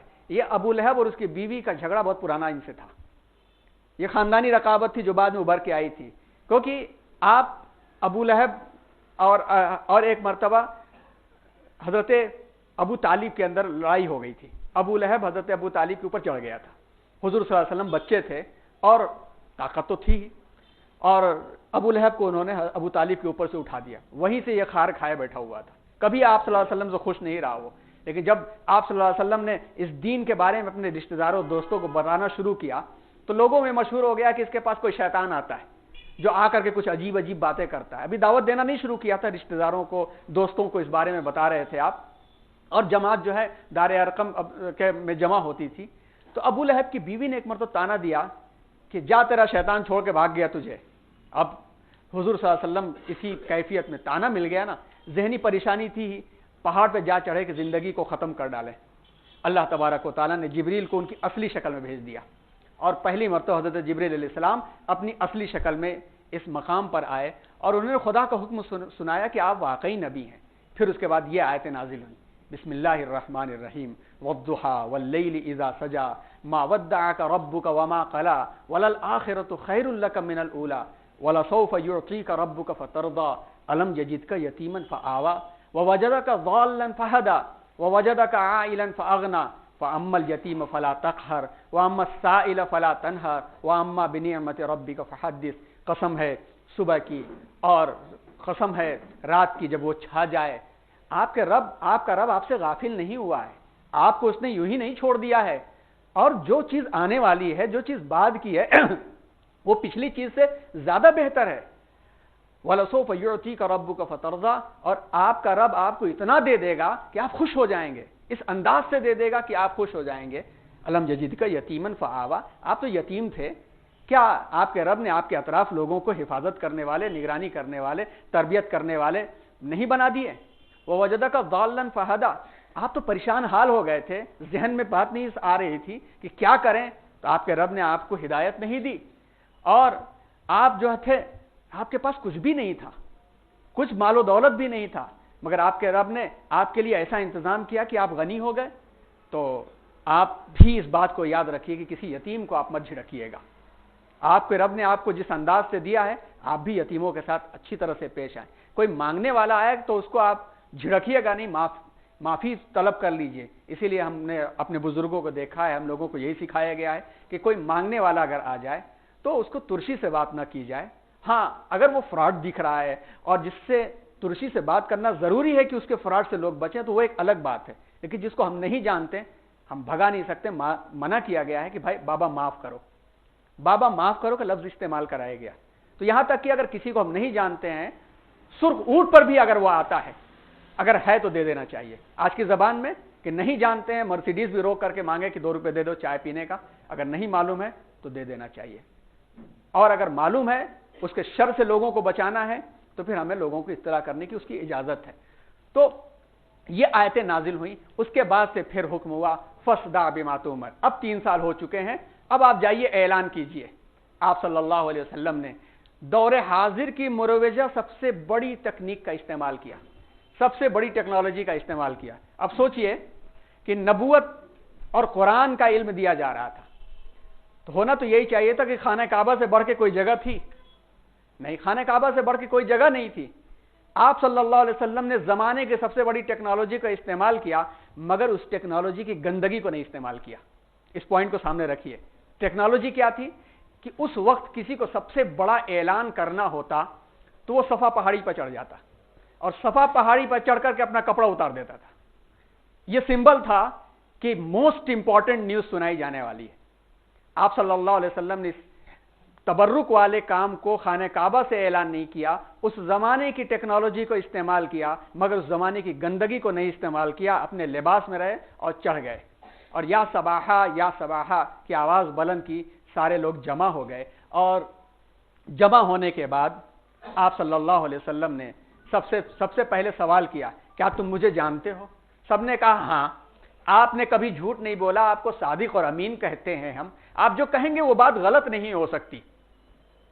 آپ نے فرمایا کہ میں ایسی جگہ کھڑا ہوں کہ پہاڑ کی اس سمت بھی میں دیکھ رہا ہوں اور اس سمت بھی میں دیکھ رہا ہوں. اگر میں کہوں کہ ادھر سے لشکر آ رہا ہے جو تم پر حملہ کرے گا, مانو گے؟ سب نے کہا آپ تو جھوٹ ایسے بھی نہیں بولتے اور ویسے بھی آپ ادھر دیکھ رہے ہیں. تب آپ صلی اللہ علیہ وسلم نے دعوت دی, اسلام کی دعوت دی کہ ظلم اور بت پرستی کو چھوڑو, قولوا لا الہ الا اللہ, لا الہ الا اللہ کہہ لو. کچھ لوگ خاموش رہے, کچھ لوگ الجھے رہے, مگر جو لوگ انسانیت کے لیے خباثت کا درجہ رکھتے تھے اس میں سے سب سے پہلے ابو جہل آگے بڑھا. کون تھا؟ گھر کا فرد تھا, چچا تھا. ابو لہب آگے بڑھا اور اس نے ایک جملہ استعمال کیا, تبن لکا لہذا جماعتنا, کیا برباد ہو جائے تو نعوذ باللہ, کیا اسی لیے جمع کیا تھا تم نے؟ اور کہتا ہوا وہ چلا گیا. یہ دعوت کا آغاز تھا. اب یہاں پہ ایک بہت بڑا سبق ملتا ہے ہم سب کو کہ کسی بھی کام کے لیے جب ہم سوچ سمجھ کر کے آغاز کریں گے تو عام طور پر مخالفت گھر سے شروع ہوتی ہے, گھر سے شروع ہوتی ہے. لیکن جس طریقہ استعمال کرنا چاہیے ہمیشہ دور حاضر کی مروجت ٹیکنیک کا ہی استعمال کرنا چاہیے, اس کی گندگیوں سے بچتے ہوئے. اس کی گندگی کو استعمال نہیں کیا جا سکتا, ٹیکنیک کا استعمال کیا جا سکتا ہے. اس کے بعد جو یہ دور ابتلا اور آزمائش رہی بہت سخت رہی. یہ بہت تفصیلات ہیں, ان تفصیلات میں ہم نہیں جا سکتے. بہت سخت رہی دور ابتلا اور آزمائش کہ بعض لوگوں کو اتنا ستایا گیا کہ وہ شہید ہو گئے. حضرت سمیہ کو نیزہ مار کر کے ابو جہل نے شہید کر دیا. حضرت عمار, حضرت یاسر, حضرت بلال حبشی, اس قدر تکلیفیں رہیں. آپ صلی اللہ علیہ وسلم کی گردنوں میں چادریں ڈال ڈال کر کے گھسیٹی گئی, آپ کی پیٹھ پر اوجھڑیاں ڈال دی گئی, مگر اس کے باوجود بھی کسی بھی اس دورانیے میں, اس ڈیوریشن میں جواب نہیں ملتا ہے کہ جواب دیا گیا ہو. آپ صلی اللہ علیہ وسلم نے ہمیشہ اخلاق کے ساتھ, اخلاص کے ساتھ اپنا کام کیا. خانہ کعبہ آتے رہے, عبادت میں مصروف رہے. اور کئی واقعات آتے ہیں, کسی بوڑھی خاتون کا واقعہ آتا ہے جو آپ کے سر پر گندگی ڈال دیا کرتی تھی, روزانہ ڈالتی تھی. ایک دن ایسا ہوا کہ گزر رہے ہیں, راہ سے گندگی اوپر نہیں پڑی. آپ رک گئے, لوگوں سے پوچھا کیا بات ہے, کہاں چلی گئی یہ خاتون؟ پتہ یہ چلا کہ وہ بیمار ہیں. آپ داخل ہوئے اندر اور جا کر کے اس کی مزاج پرسی کی. اب اس کے ہاتھوں میں وہ طاقت نہیں تھی کہ وہ گندگی ڈال سکے سوائے کہ اشہد ان لا الہ الا اللہ پڑھ لے. وہ خاتون جو لوگوں نے پروپیگنڈا کرنا شروع کر دیا, پروپیگنڈا ہر جگہ کیا گیا کہ حج کا موسم آ رہا ہے, لوگ سنیں گے اس کی بات کو, دیوانہ ہے, دیوانہ ہے, شاعر ہے, مجنون ہے, اور اس طرح کا پروپیگنڈا خوب کیا گیا, خوب کیا گیا. آج کی میڈیا سے زیادہ پروپیگنڈا کیا گیا تھا. میڈیا چاہے وہ اس کے ذریعے سے ہو یا زبانی ہو, میڈیا تو میڈیا ہی ہے, ذرائع ابلاغی اس کو کہتے ہیں, چاہے براہ راست ماس میڈیا ہو یا الیکٹرانک میڈیا ہو یا پرنٹ میڈیا ہو. آپ صلی اللہ علیہ وسلم کے خلاف اتنا پروپیگنڈا کیا گیا کہ آپ نے فرمایا کہ میرے جتنا کسی نبی کو نہیں ستایا گیا. آروں سے تو چیرا گیا ہے, مگر جو ذہنی اذیتیں مجھے دی گئی ہیں نا, اتنا کسی نبی کو نہیں دی گئی. تو اب سوچئے کہ آج اسلام اور مسلمانوں کے بارے میں جو پروپیگنڈے ہو رہے ہیں اس کو رکھے تو یہ کچھ بھی زیادہ نہیں ہے. مگر اس عالم میں بھی آپ صلی اللہ علیہ وسلم نے محبت اور اخلاق کے ہی پھول نشاور کیے. جس نے بھی آ کر کے آپ صلی اللہ علیہ وسلم کو کچھ کہنا چاہا, آپ نے محبت سے ہی بات کی. اور اس سے بڑی اور کیا دلیل ہو سکتی ہے کہ جس وقت یہ کفار اور مشرکین مل کر کے آپ کو ختم کرنے کا پلان کر رہے تھے, اپنی امانتیں آپ کے پاس رکھتے تھے. تاریخ کی حقیقت ہے کہ ہجرت کے وقت جب آپ صلی اللہ علیہ وسلم گھر سے نکلے ہیں تو وہ مال اور تجارت کی چیزیں، پیسے جو لوگوں نے رکھ رکھے تھے، آپ نے حضرت علی کے حوالے کیا کہ ان کو چکتا کر کے پھر تم آنا، میرے ساتھ مت آؤ۔ اس سے بڑی اور دلیل کیا ہو سکتی ہے؟ تو اخلاق اور اخلاص یہ وہ چیزیں ہیں جو دلوں میں جگہ بنا لیتی ہیں۔ میڈیا کتنا اخبار کی زندگی 2 دن کی، فلیش نیوز کی زندگی 1.5-2 گھنٹے کی، بہت ریپیٹ کی جا رہی ہے تو 1 ہفتے کی، مگر اخلاق کی زندگی ہمیشہ ہمیش کی۔ جن کو ہم دشمن کہتے ہیں، جو دشمن اپنے آپ کو تصور کرتے ہیں، اگر 1000 کی لسٹ بنا لی جائے تو 800 ایسے ہیں کہ ہم ان کو مسجدوں میں دعوت دیں، کرسی لگا کر چائے پلائیں تو ان کے ہاتھ کبھی پتھر نہیں اٹھائیں گے کہ مسجدوں کو وہ ماریں۔ مسجدوں کے ذریعے سے اگر ہم بلڈ بینک بنا کر کے، ہم رجسٹر رکھ کر کے اس محلے کے کسی تڑپتے ہوئے مریض کے لیے بلڈ فراہم کر دیں، وہ بچہ کبھی بھی مسجد کی طرف نظر اٹھائے گا تو عزت کے ساتھ ہی نظر اٹھائے گا۔ لوگوں کے کام آنے کی چیزیں، اخلاق اور کردار کی چیزیں اگر ہم اس طرح سے اپنے عبادت خانوں سے، مسجدوں سے کرنے لگیں تو کوئی مسجدوں میں آگ لگانے، گولی چلانے کے لیے نہیں گھسے گا۔ یہ وہ ہماری کمی ہے، جس کمی کو ہم نے نہیں کیا تو لوگ جو ہیں آج کچھ کا کچھ کہتے ہیں۔ تو خیر، پیکر اخلاص باقی رہے۔ اپنا تو کام ہے کہ چلائے چلو چراغ، رستے میں دوست ہو کے دشمن کا گھر ملے۔ آپ صلی اللہ علیہ وسلم ایسے ہی خدمات کرتے رہے۔ نتیجہ یہ ہوا کہ یہ لوگ تنگ ہو کر کے ایک مرتبہ ابو طالب کی خدمت میں آ گئے کہ تمہارا بھتیجا ایسا ایسا کہتا ہے، کیا اس کو چاہیے؟ دنیا کی خوبصورت ترین لڑکیاں چاہیے، ہم ڈھیر لگا دیں گے، مال و دولت سے تول دیں گے، اس کو قیادت چاہیے پوری، سارے کے سارے سردار مل کے اسی کو سب سے بڑا سردار بنا دیں گے۔ حضرت ابو طالب نے بیٹے بھتیجے سے کہنا چاہا، بڑے کا جواب چھوٹے جملے میں بہت بڑا ہوتا ہے، چچا دائیں ہاتھ میں سورج رکھ دو، بائیں ہاتھ میں چاند رکھ دو تو بھی میں پھرنے والا نہیں۔ یہ ہوتی ہے سالڈ قیادت، کہ اگر اعتماد ہو چکا ہے تو پھر مذبذبین کیوں، ادھر ادھر نہیں، سالڈ بات، چاند و سورج بھی رکھ دو تو میں پھرنے والا نہیں۔ لوگ اس سے مایوس ہو گئے اور طرح طرح کے پھر ظلم و ستم اور بڑھا دیے گئے۔ اسی میں آپ صلی اللہ علیہ وسلم نے ایک دعا مانگی۔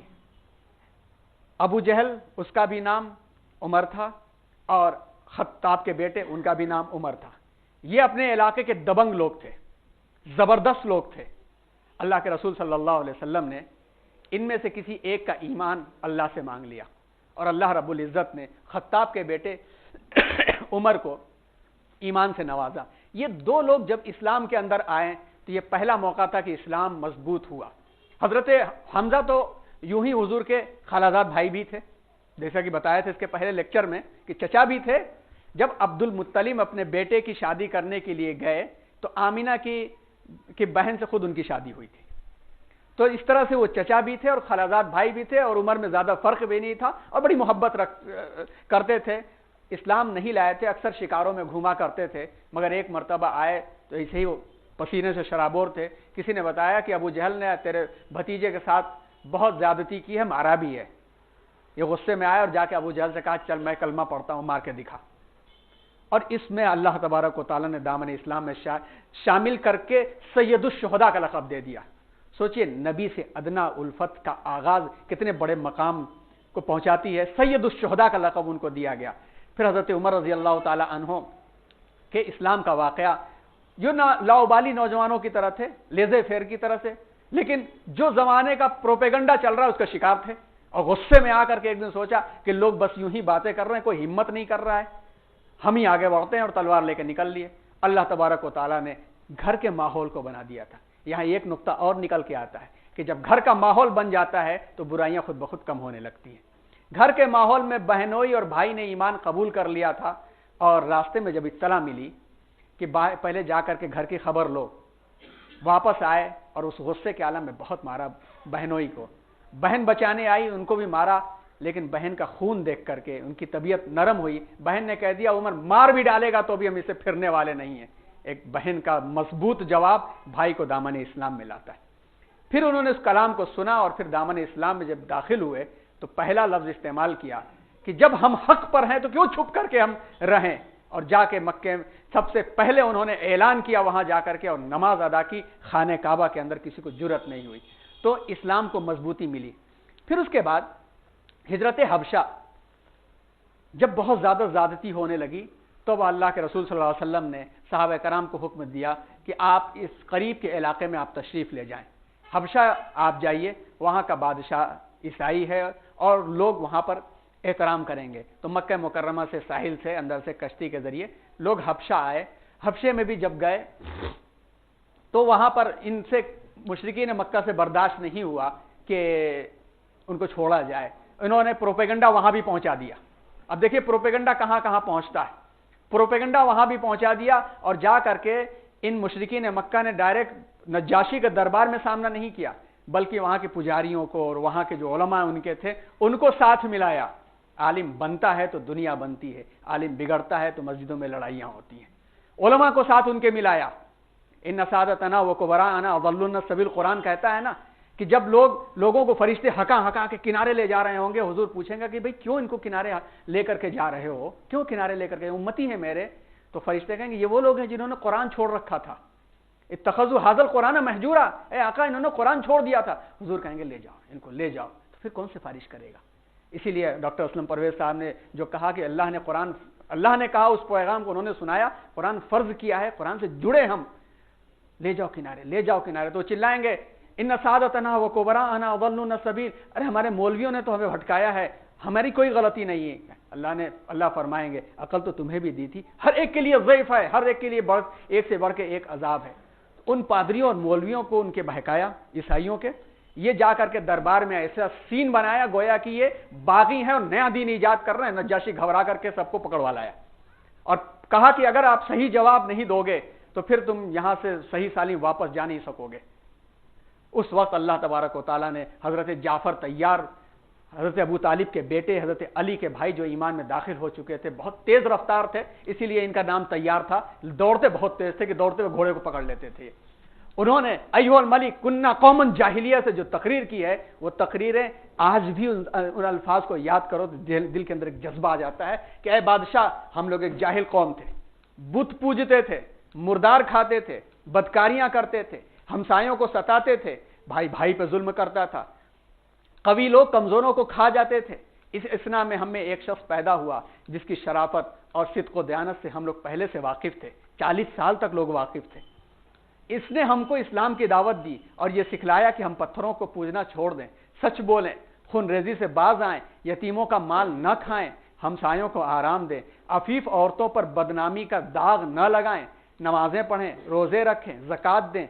हम इस पर ईमान लाए, शिर्क और बुत परस्ती छोड़ दी और तमाम आमाल बद से बाज आए। इस जुर्म पर हमारी कौम हमारी जान की दुश्मन हो गई और हमको मजबूर करती है कि इसी गुमराही में वापस आ जाए। ये तकरीर किया तो जाफर तैयार की इस तकरीर के बाद असमहा जिसका नाम था, शाह हबशा, वो थोड़ा नरम हुआ, कहा अच्छा सुनाओ। फिर उन लोगों ने, पादरियों ने आगे कहा कि ये ईसा के बारे में कहते खुदा का बेटा नहीं है। तो उस वक्त तक सूरह मरियम की आयतें नाजिल हो चुकी थी। हजरत जाफर ने सूरह मरियम की आयत नाजिल की, इन्नी अब्दुल्ला आतानी अल किताब, कि मैं अल्लाह का बंदा हूं, अल्लाह ने मुझे किताब दी है और मुझे नबूवत दी गई है। ये आयतें जब तिलावत की तो उस वक्त नज्जाशी की आंखों से आंसू जारी हो गए और उसने अपने लकड़ी से जो उसका असा था उससे एक तिनका सामने था और वहीं पर लकीर खींच करके कहा कि बखुदा इससे बढ़ करके ईसा कुछ भी नहीं है, आप इत्मीनान के साथ रहिए और जब तक आप चाहें यहां पर आप रहें, आपको जाने की जरूरत नहीं है। तो आप बाज लोग और बाद में भी आ गए, 83 लोग शुरू में गए थे। इत्मीनान के साथ सहाबा कराम वहां पर रहे, लेकिन दरमियान में एक खबर उड़ा दी गई कि अहले मक्का सब के सब इस्लाम लाए और ये लोग कुछ वापस आ गए। बाद में पता ये चला कि खबर झूठी थी, तो कुछ लोग वापस चले गए जो मदीने के दौर में वापस आए, कुछ लोग आकर के रह गए। लेकिन दुश्मन की इंतहाई सफाकी अब बढ़ गई, क्योंकि बचल गया दुश्मन कि हम सारा हरबा नाकाम हो गया। क्या किया कि 3 साल शेब अबी तालिब में कैद कर दिया, 3 साल तक मुकाता बैन लगा दिया, कुछ भी न आना न जाना। बच्चे बिलक बिलक के कितने मर गए, पत्ते चबा चबा करके लोगों ने जिंदगी गुजारी। एक सहाबी कहते हैं कि एक मर्तबा कई दिनों के बाद एक जानवर का सूखा चमड़ा मिला, उसको मैंने धोया, उबाला, वो खाया। 3 साल की ये कुर्बानी। और हम जब शादी में दावतें करते हैं तो 7 कोर्स के खाने कैसे लगाते हैं और फिर जो है बिस्मिल्लाह वाला मिल्लत रसूलुल्लाह का नाम लेते हैं। और अगर निकाह पढ़ाने वाला कुरान मजीद की आयत में एक गलती कर जाए तो आग बगूला हो जाते हैं। खाने में थोड़ी सी कमी हुई तो लड़की वालों पर ताने कसने लगते हैं। खाने की प्लेट इतना भर लेते हैं कि आधा खाना फेंक देते हैं। 3 साल तक कितने बच्चे मरे होंगे, कितनी माओ के दूध सूख गए होंगे, क्या हो रहा होगा। लेकिन सब्र और ज़ब्त ने आज हमको मुसलमान किया है। इनके सब्र और ज़ब्त ने, काश आप लड़के वाले हैं तो इस बातों को समझ लीजिए, लड़की वाले हैं तो उनकी मजबूरियों को समझिए। 3 साल तक मुखाता रहा, लेकिन अल्लाह तबारक व तआला ने उन्हीं में से लोगों को उठाया जो 3 साल में ऐलान कर बैठे कि ये जुल्म नहीं चल पाएगा। ये तो चल ही रहा था, उसी दरमियान में आमुल हुज़्न आ गया हुज़ूर अकरम सल्लल्लाहु अलैहि वसल्लम पर। एक ऐसा साल आया, एक तो ठीक है हम टाइम पे 5 मिनट और आगे बढ़े, 8:30 जमात है ना, हाँ इंशाअल्लाह इस घड़ी को बिल्कुल सही कर ले ताकि हम तो आमुल हुज़्न मुकाता जैसा खत्म हुआ तो आप सल्लल्लाहु अलैहि वसल्लम के 2 बहुत बड़े सहारे थे। बाहर अबू तालिब, घर में माँ, हम लोगों की माँ, उनकी अहलिया हजरत खदीजा रजी अल्लाह ताला अन्हा, दोनों का इंतकाल हो जाता है। अब बाहर भी तसल्ली देने वाला नहीं, घर भी तसल्ली देने वाला नहीं। इस आलम के अंदर नए सहारे की तलाश में आप निकलते हैं और करीब के शहर ताइफ की तरफ जाते हैं कि मुमकिन है कि वहां के लोगों के दिलों में तब्दीली आए, मगर वो और जालिम निकलते हैं।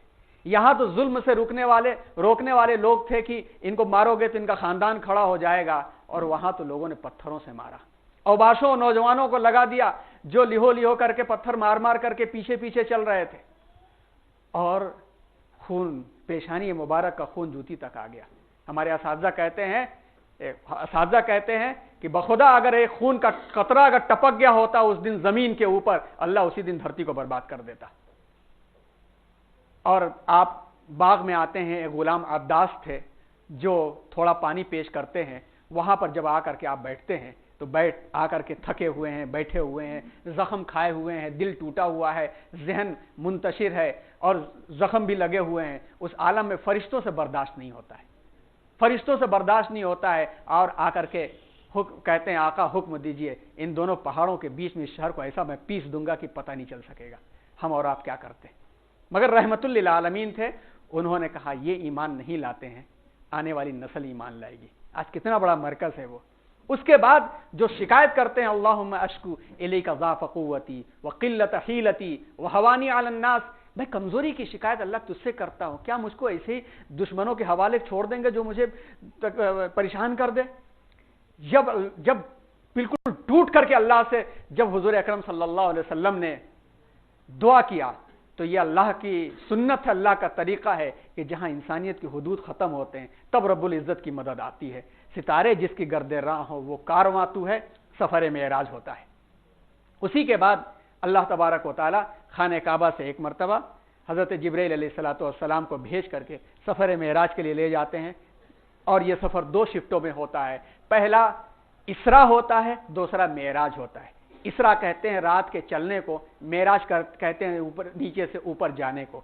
इसरा होता है खाने काबा से बैतुल मक़दिस तक, और वहां पर हुजूर सल्लल्लाहु अलैहि वसल्लम आते हैं, तमाम नबियों को वहां जमा किया जाता है और 2 रकात नमाज की इमामत फरमाते हैं, क्योंकि वहीं से इसी वजह से सैयदुर रसूल लक़ब आपका मिलता है। फिर वहां से हजरत जिब्रील अलैहिस्सलाम के जरिए आप ऊपर जाते हैं और 2 सवारियों का इस्तेमाल होता है। एक बुर्राक का सवारी का इस्तेमाल होता है, जो बर्क यानी लाइट का मफहूम निकलता है। आज दुनिया लाइट ईयर के नाम से पैमाने नाप रही है, और रफ तो उससे भी अजीम सवारी होती है। 7 आसमान से गुजरते हैं। पहला इस्तकबाल हजरत आदम अलैहिस्सलाम करते हैं, बहुत तफसीलात हैं, आप रजब के मौके पर अक्सर तकारीर आप सुनते हैं। यहाँ पे नुक्ते की बात 2 बतानी मकसूद है कि जब अल्लाह रब्बुल इज़्ज़त के पास पहुंचते हैं तब अल्लाह रब्बुल इज़्ज़त और हुजूर अकरम सल्लल्लाहु अलैहि वसल्लम के दरमियान का जो मुकालमा होता है, उससे बढ़ के कोई मुकालमा हो सकता है? कोई कन्वर्जेशन गुफ्तगू से बढ़ के हो सकती है? और जब से जो मोस्ट इंपॉर्टेंट चीज, मेरी जो सबसे महबूब चीज होगी, मैं किसको दूंगा? मैं अपने सबसे महबूब को दूंगा ना। और उस कन्वर्जेशन को अल्लाह रब्बुल इज़्ज़त ने हमें अता कर दिया, हम उससे गाफिल हैं। क्या है? अत्तहियातु लिल्लाहि वस्सलावातु वत्तय्यिबात, अस्सलामु अलैका अय्युहन नबिय्यु व रहमतुल्लाहि कहीं व बरकातु, अस्सलामु अलैना व अला इबादिल्लाहिस सालिहीन, अशहदु अन ला इलाहा इल्लल्लाहु व अशहदु अन्न मुहम्मदन अब्दुहु व रसूलुहु। ये क्या कन्वर्जेशन है?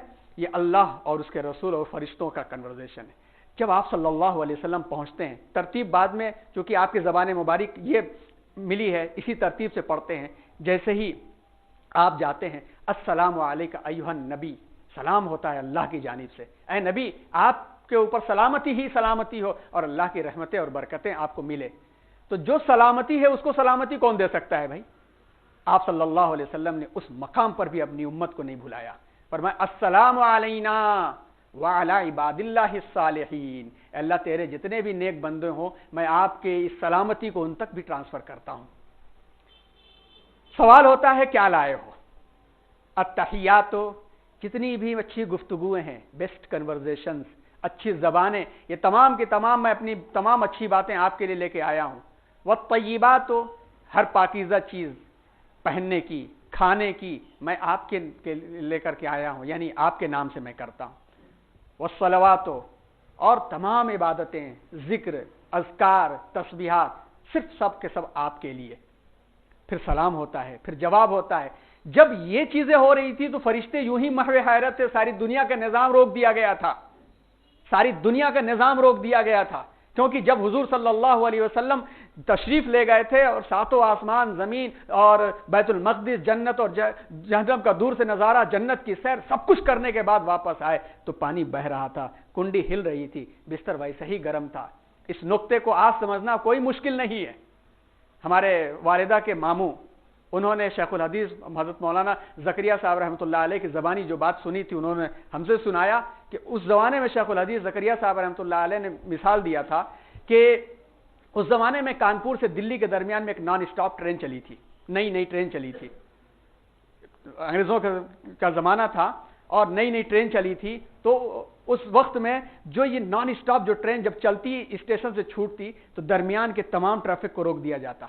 जब तक कि डेस्टिनेशन पर पहुंच ना जाती तब तक न सिग्नल खोले जाते, न छोटी ट्रेनों को चलाया जाता।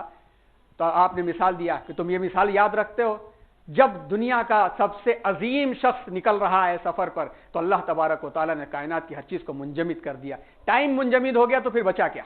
करोड़ों साल रहे हो मैं पता क्या। आज तो समझना वैसे ही आसान है। तो फरिश्ते महवे हैरत थे कि ये कौन शख्स है जो जमीन से उठ करके वहां तक जा रहा है। जिब्रील अमीन भी आगे नहीं बढ़ रहे हैं कि मेरा पर तजल्लियात रब्बानी से जल जाएगा। तो फरिश्ते घबरा के बोल उठते हैं, अशहदु अल्ला इलाहा इल्लल्लाहु व अशहदु अन्ना मुहम्मदन अब्दुहु व रसूलुहु। भाई तहियात अल्लाह ने इतना अजीम दिया है, अगर नमाजें हम छोड़ेंगे तो अल्लाह को कितना बुरा लगेगा।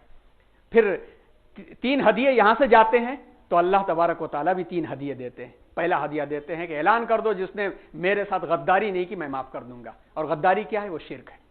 गुनहगारों को माफ किया जाता है, गद्दारों को माफ नहीं किया जाता। गद्दारी शिर्क है। मेरे बंदों को ऐलान कर दो कि मेरे बंदे मुझसे गुफ्तगू कर सकते हैं दिन में 50 वक्त नमाजें, और मेरे बंदों को ऐलान कर दो कि मुझसे बात करना चाहें तो मेरे कलाम के जरिए बात कर सकते हैं। और आमन रसूल सूरह बकरा की आखिर की 3 आयतें वहां पर अल्लाह तबारक व तआला ने बराह रास्त दी। हजरत मूसा अलैहिस्सलातु वस्सलाम ने अपनी कौम के एक्सपीरियंस को देखते हुए इल्तिजा किया, नमाजें कम होती हुई 5 हुई और ऐलान हो गया कि इन 5 को जो पढ़ेगा 50 का सवाब मिलेगा। तो खुद ब खुद ये बात निकल के आती है, इन 5 को जो छोड़ेगा 50 का अजाब झेलेगा। हुजूर अकरम सल्लल्लाहु अलैहि वसल्लम, आखिरी बात बस खत्म करते हैं। हुजूर अकरम सल्लल्लाहु अलैहि वसल्लम वहां से तशरीफ लाए। लाने के बाद जब सुबह सुबह इस खबर को सुनाया तो और लोगों को मजाक का मौका मिला। कुछ कमजोर ईमान वाले भी मुतजलजल हो गए। कुछ लोग आ गए एग्जाम करने के लिए, अच्छा तुम तो कभी गए नहीं उधर, जरा बताओ बैतुल मुकद्दस की शक्लें, हम लोग तो बहुत जाते रहते हैं। अल्लाह ने सामने कर दिया। आप सल्लल्लाहु अलैहि वसल्लम के लिए क्या मुश्किल था बताना, चुप हो गए। जब यहां जवाब नहीं मिल सका, हुजूर ने यह भी फरमाया, अरे भाई तुमको अगर शक है तो एक काफिला तुम्हारा फलां इलाके से गुजरा था, फलां वक्त पहुंच जाएगा, तुम पता कर लेना। वो भी बात सच निकली। जब सब हुआ, कहीं से हर बार नहीं काम हुआ, तो दौड़ा हुआ अबू जहल पहुंचा अबू बकर सिद्दीक के दरवाजे पर। हजरत अबू बकर घर पे थे, उनको मालूम नहीं था कि हुजूर का मेराज हुई है और ये हुआ है सब, और ये मामला चल रहा है। आगे दरवाजा खटखटाया, कहा रे भाई कोई शख्स तुमसे ये कहे कि रातों रात 7 आसमान घूम के चला आया, जन्नत की सैर की, जहन्नम को देखा दूर से और वगैरह वगैरह, क्या ये बात होने वाली है? तो हजरत अबू बकर सिद्दीक ने कहा, बोलने वाला कौन है, जरा ये तो बताओ। जवाब देखिए, जल्दबाजी नहीं किया। इसीलिए मुसलमान के बारे में कहा जाता है लम यखिर्रु अलैया सुम्मा व मुमियाना, जल्दबाजी नहीं करते, सोचते हैं, जरा वक्त लेते। अरे ये बताओ तो कह कौन रहा है? कह रहे वही जिनका दोस्त, जिनका कलमा तुम पढ़ते हो मोहम्मद, वही तो कह रहा है। हजरत अबू बकर सिद्दीक ने कहा, जुमला सुनिएगा, حضرت ابوبکر صدیق نے کہا بیوقوف، اس سے بڑی اندیکھی چیز پر جب میں ایمان لا چکا ہوں کہ قیامت کا دن برحق ہے، اللہ برحق ہے، ایک اللہ ہے، لا الہ الا اللہ، جب میں نے اندیکھی چیز پر کہہ لیا تو یہ کون سی بڑی بات ہے؟ اسی دن ان کا صدیق لقب پڑ گیا، اسی دن سے ان کا ایسا صدیق لقب پڑا کہ اللہ تبارک و تعالیٰ نے ابوبکر صدیق کو سلام بھیجا۔ یہ موقع نہیں کہ ادھر کی طرف ہم جائیں، تو خیر یہاں تک بات آئی۔ پھر اس کے بعد انشاءاللہ اب اگلی مجلس میں سفر حج کا آغاز ہوگا، جہاں مدینہ منورہ کے لوگ آئیں گے، مدنی زندگی کا آغاز ہوگا۔ مسلمان اقلیتی دور، مسلمانوں کا اقلیتی دور، اس سے سبق ہم ہندوستان کے رہنے والوں کے لیے سب سے پہلے صدق و امانت انسانیت کا اصل قائدانہ جوہر ہے۔ جس کے پاس سچائی اور امانت داری ہے، غیر بھی اپنا فیصلہ کروانے جائیں گے۔ انگریزوں کے دور میں ایسا کئی مرتبہ ہوا ہے۔ یہ چیز جوہر ہمیں لانا چاہیے، یہ ہمیشہ کے لیے دل میں جگہ بنانے والی چیزیں ہیں۔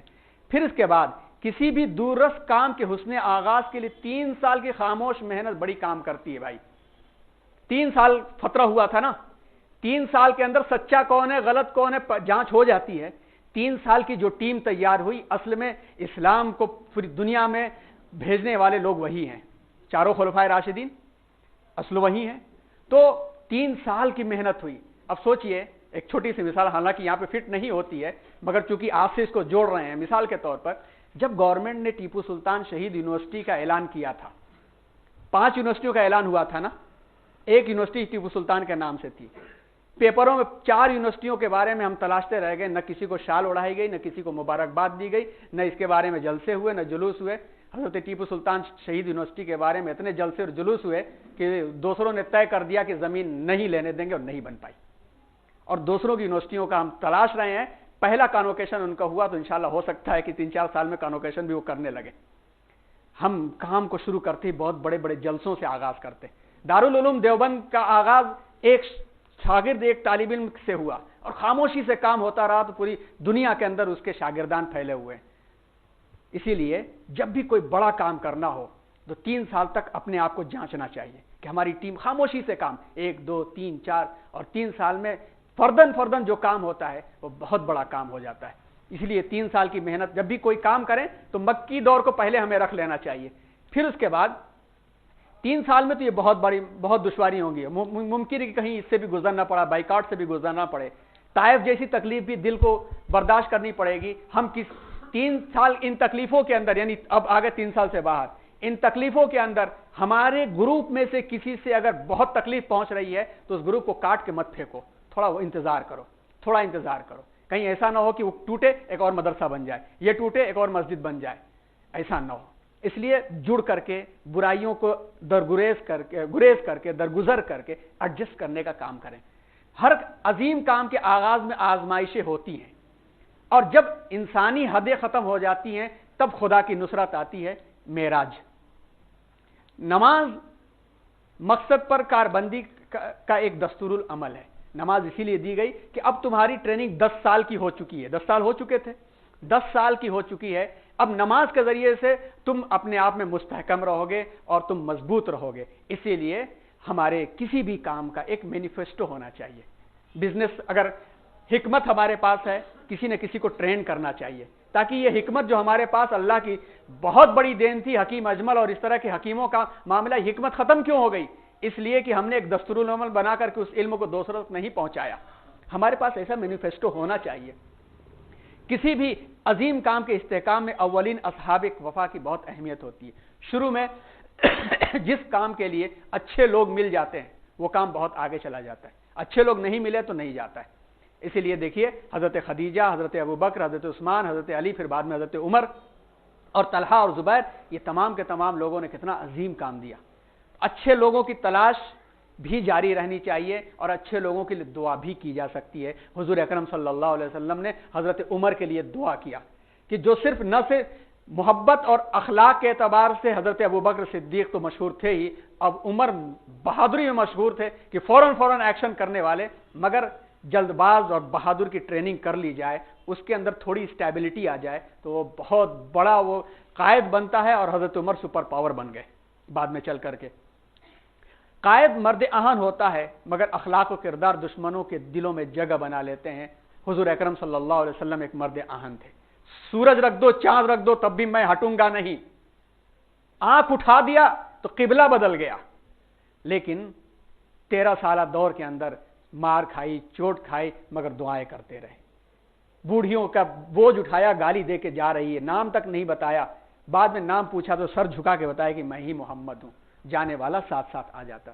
कान में रुई ठूस करके लोग आते कि इसका कलमा ना, इसका कलाम कान के अंदर ना जाए। चेहरा देख करके रुई भी निकाल लेते थे कि इससे बढ़ के कोई नहीं हो सकता। ये मर्द आहन की होती। इस्लाम के अंदर इसीलिए खादिमुल कौम सैयदुल कौम खादिमुहुम कहा जाता है कि जो लीडर होता है वो आगे आगे इंजन होता है जो डब्बों को खींचता है, और जो बॉस होता है वो पीछे होता है जो डब्बों को लात मारता है, ढकेलता है। डब्बे कहीं भी जा सकते हैं। इस्लाम के अंदर कौम का खादिम सैयद वो है, कायद वो है जो सबसे बढ़ करके खादिम है, सबसे बढ़ करके आगे जा करके काम करता है। ये चीज़ हम सबको अगर अपने ऑर्गेनाइजेशंस में, अपने इदारों में हम रखें, और याद रखें कि 13 साल तक बहुत बड़ी कामयाबी को उम्मीद मत रखें। 13 साल तक इतनी जल्दी कामयाबी नहीं मिलती है किसी इदारे को, किसी तंजीम को, किसी भी काज को 13 साल तक सब्र करना पड़ता है। 13 साल के बाद से अल्लाह तबारक व तआला लोगों को भेजते हैं और कामयाबियां खूब मिलती हैं, मगर मुनाफिक भी मिलते हैं। बात यहीं पर ख़त्म करते हैं इंशाअल्लाह अगले हफ्ते। अभी 5 मिनट थोड़ा और एक्सटेंड कर लें, कुछ वजाहत, कुछ इजाफा और कुछ सवाल हो तो इस वक्त हम लोग कर सकते हैं। चूंकि तवील बहुत मौजू था, 8 बजे ख़त्म नहीं हो पाया, माजरत खां हैं इसके लिए हम। 2 किस्म की रिवायतें मिलती हैं। एक किस्म की रिवायतें वो मिलती हैं कि जिसमें हुजूर अकरम सल्लल्लाहु अलैहि वसल्लम ने अल्लाह का दीदार नहीं किया। दूसरी रिवायत जो हज़रत माँ आयशा सिद्दीक़ा रज़ी अल्लाह ताला अन्हा से मिलती है, उस रिवायत के मुताबिक कि अल्लाह खालिक है, जिसने इस आंखों में नूर दिया है, उसी के पास वो ताकत है कि इस दिल को भी आंखें दे दे। और हुजूर अकरम सल्लल्लाहु अलैहि वसल्लम ने इन दिल की आंखों से अपने जिस्म के साथ अल्लाह रब्बुल इज़्ज़त का दीदार फरमाया है, और हम सबका इसी पर ईमान है।